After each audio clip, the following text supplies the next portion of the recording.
हर हर महादेव। उत्तर प्रदेश के मुख्यमंत्री श्रीमान योगी आदित्यनाथ जी, मंच पर विराजमान यूपी सरकार के अन्य मंत्रीगण, जनप्रतिनिधिगण, इस कार्यक्रम में मौजूद देश के खेल जगत से जुड़े सभी वरिष्ठ महानुभाव और मेरे प्यारे काशी के परिवारजनों, आज फिर से बनारस आवे का मौका मिलल हो। जौन आनंद बनारस में मिलला ओकर व्याख्या असंभव है।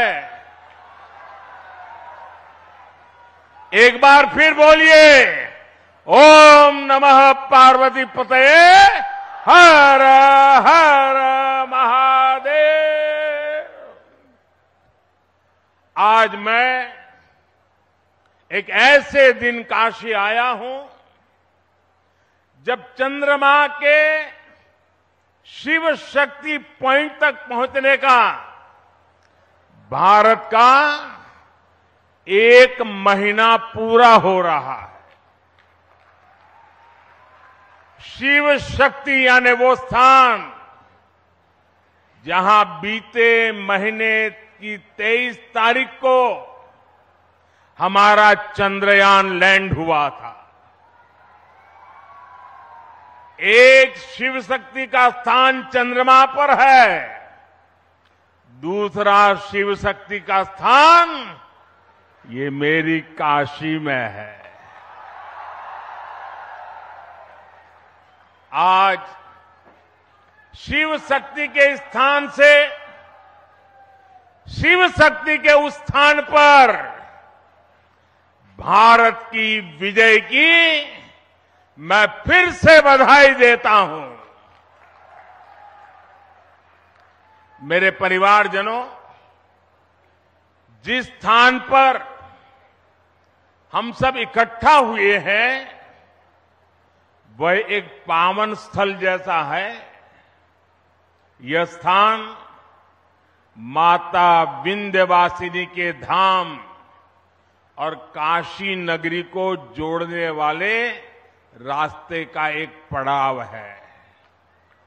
यहां से कुछ दूर पर भारतीय लोकतंत्र के प्रखर पुरुष और पूर्व केंद्रीय मंत्री राजनारायण जी का गांव मोतीकोट है। मैं इस धरती से आदरणीय राजनारायण जी और उनकी जन्मभूमि को सर झुका करके प्रणाम करता हूं। मेरे प्यारे परिवारजनों, काशी में आज एक इंटरनेशनल क्रिकेट स्टेडियम की आधारशिला रखी गई है। ये स्टेडियम न सिर्फ वाराणसी बल्कि पूर्वांचल के युवाओं के लिए एक वरदान जैसा होगा। ये स्टेडियम जब बनकर तैयार हो जाएगा तो इसमें एक साथ 30,000 से ज्यादा लोग बैठकर के मैच देख पाएंगे। और मैं जानता हूं, जब से इस स्टेडियम की तस्वीरें बाहर आई हैं, हर काशीवासी गदगद हो गया है।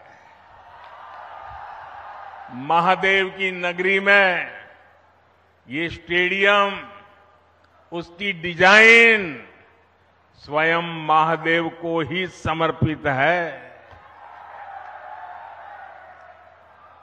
इसमें क्रिकेट के एक से बढ़कर एक मैच हो गए।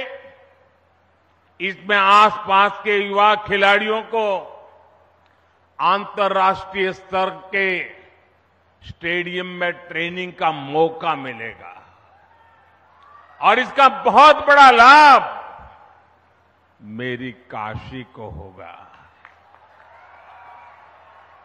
मेरे परिवारजनों, आज क्रिकेट के जरिए दुनिया भारत से जुड़ रही है। दुनिया के नए नए देश क्रिकेट खेलने के लिए आगे आ रहे हैं। जाहिर है, आने वाले दिनों में क्रिकेट मैचों की संख्या भी बढ़ने जा रही है और जब क्रिकेट मैच बढ़ेंगे तो नए नए स्टेडियम भी जरूरत पड़ने वाली है।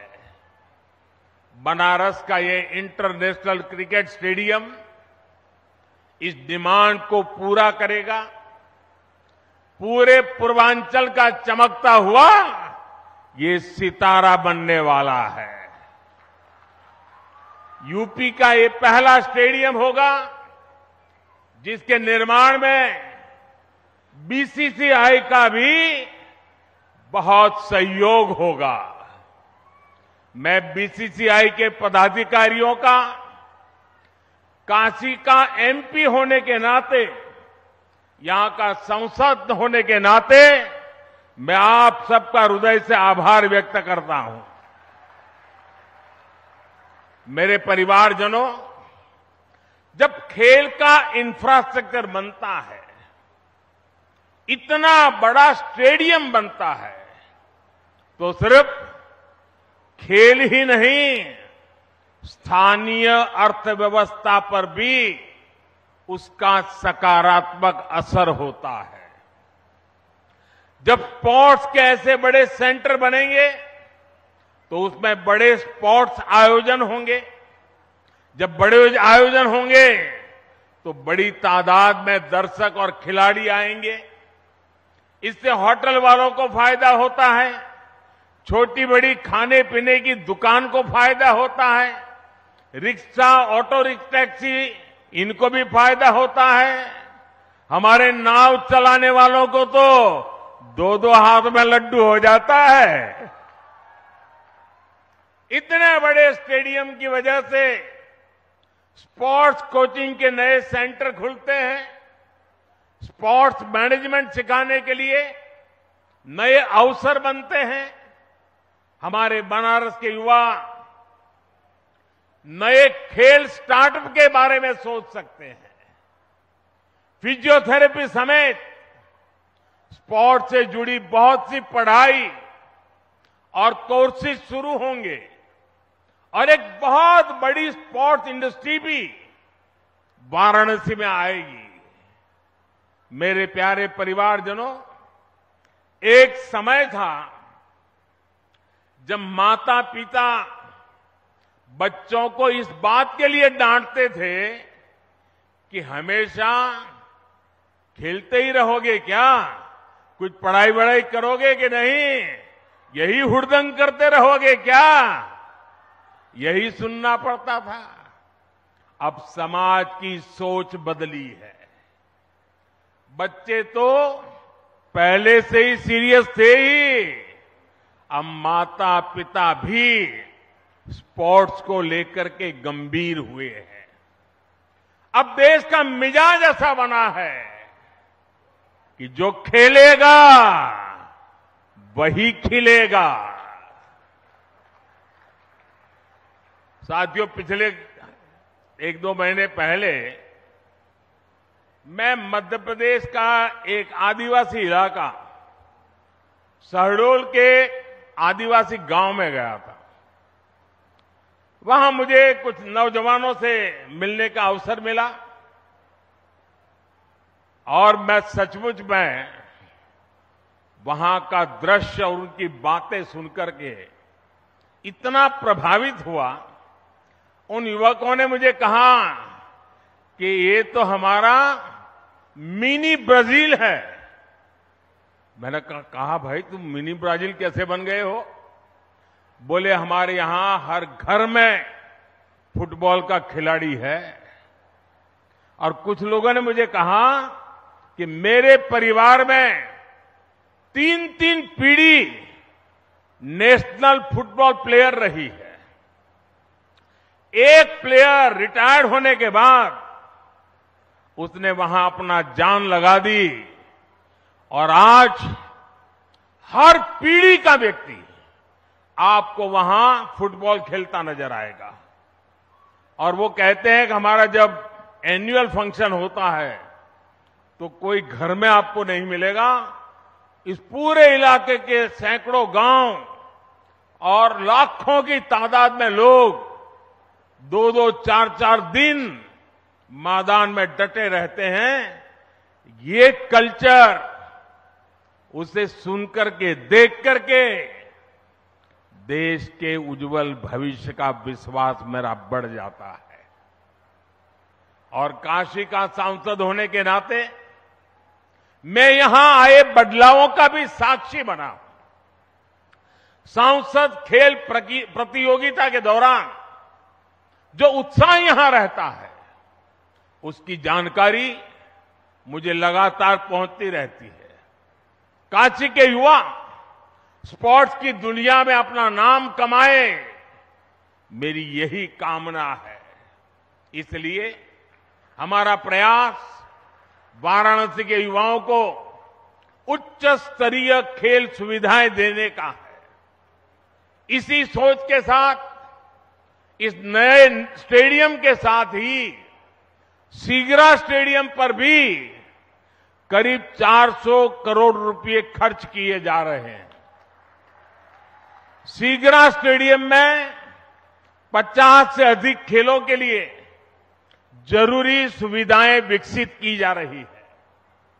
और इसकी एक और खास बात है, ये देश का पहला बहुस्तरीय स्पोर्ट्स कॉम्प्लेक्स होगा जो दिव्यांगजनों को ध्यान में रखकर बनाया जा रहा है। इसे भी बहुत जल्द ही काशी वासियों को समर्पित किया जाएगा। बड़ालालपुर, उसमें बना सिंथेटिक ट्रैक हो, सिंथेटिक बास्केटबॉल कोर्ट हो, अलग अलग अखाड़ों को प्रोत्साहन देना हो, हम नया निर्माण तो कर ही रहे हैं पर शहर की पुरानी व्यवस्थाओं को भी सुधार रहे हैं। मेरे परिवारजनों, खेलों में आज भारत को जो सफलता मिल रही है वो देश की सोच में आए बदलाव का परिणाम है। हमने स्पोर्ट्स को युवाओं की फिटनेस और युवाओं के रोजगार और उनकी कैरियर से जोड़ा है। 9 वर्ष पहले की तुलना में इस वर्ष केंद्रीय खेल बजट 3 गुना बढ़ाया गया है। खेलो इंडिया प्रोग्राम के बजट में तो पिछले वर्ष की तुलना में लगभग 70% वृद्धि की गई है। सरकार आज स्कूल से लेकर ओलंपिक पोडियम तक हमारे खिलाड़ियों के साथ टीम मेंबर बनकर साथ चलती है। खेलो इंडिया के तहत देश भर में स्कूल से यूनिवर्सिटी तक की खेल प्रतियोगिताएं हुई है। इनमें बड़ी संख्या में हमारी बेटियों ने भी हिस्सा लिया है। सरकार कदम कदम पर खिलाड़ियों की हर संभव मदद कर रही है। ओलंपिक पोडियम स्कीम भी ऐसा ही एक प्रयास है। इसके तहत देश के शीर्ष खिलाड़ियों को सरकार पूरे साल में खाने पीने, फिटनेस से लेकर ट्रेनिंग तक लाखों रुपए की मदद देती है। इसका परिणाम हम आज हर अंतर्राष्ट्रीय कंपटीशन में देख रहे हैं। अभी कुछ समय पहले ही वर्ल्ड यूनिवर्सिटी गेम्स में भारत ने इतिहास रचा है। इन गेम्स के इतिहास में कुल मिलाकर भारत ने जितने मेडल जीते थे पिछले कई दशकों में, उससे ज्यादा मेडल सिर्फ इस बार, इस साल जीत करके हमारे बच्चे ले आए हैं। वैसे आज से एशियन गेम्स भी शुरू हो रहे हैं। एशियन गेम्स में हिस्सा लेने गए सभी भारतीय खिलाड़ियों को मैं अपनी शुभकामनाएं देता हूं। साथियों, भारत के गांव-गांव में, कोने-कोने में खेल प्रतिभाएं मौजूद है, खेलों के महारथी मौजूद है। जरूरी है इन्हें तलाशना और इन्हें तराशना। आज छोटे से छोटे गांवों से निकले युवा पूरे देश की शान बने हुए हैं। ये उदाहरण बताते हैं कि हमारे छोटे शहरों के खिलाड़ियों में कितना टैलेंट है, कितनी प्रतिभा है। हमें इस टैलेंट को ज्यादा से ज्यादा अवसर देने हैं। इसलिए खेलो इंडिया अभियान से आज बहुत कम उम्र में ही देश के कोने-कोने में टैलेंट की पहचान की जा रही है। खिलाड़ियों की पहचान करके उन्हें इंटरनेशनल लेवल का एथलीट बनाने के लिए सरकार हर कदम उठा रही है। आज इस कार्यक्रम में बहुत से दिग्गज खिलाड़ी हमारे बीच विशेष तौर पर पधारे हैं। स्पोर्ट्स की दुनिया में उन्होंने देश का नाम रोशन किया है। काशी से ये स्नेह दिखाने के लिए मैं उन सबका विशेष रूप से आभार व्यक्त करता हूं। मेरे परिवारजनों, आज खिलाड़ियों को आगे बढ़ाने के लिए अच्छे कोच और अच्छे कोचिंग का होना उतना ही जरूरी है। यहां जो दिग्गज खिलाड़ी मौजूद है वो इसकी अहमियत जताते हैं और इसको जानते हैं। इसलिए आज सरकार खिलाड़ियों के लिए अच्छी कोचिंग की व्यवस्था भी कर रही है। जो खिलाड़ी बड़ी प्रतियोगिताओं में खेल कर आते हैं, जिन्हें राष्ट्रीय अंतर्राष्ट्रीय अनुभव है, उन्हें बतौर कोच काम करने के लिए प्रोत्साहित किया जा रहा है। देश में बीते कुछ वर्षों में युवाओं को अलग अलग खेलों से जोड़ा गया है।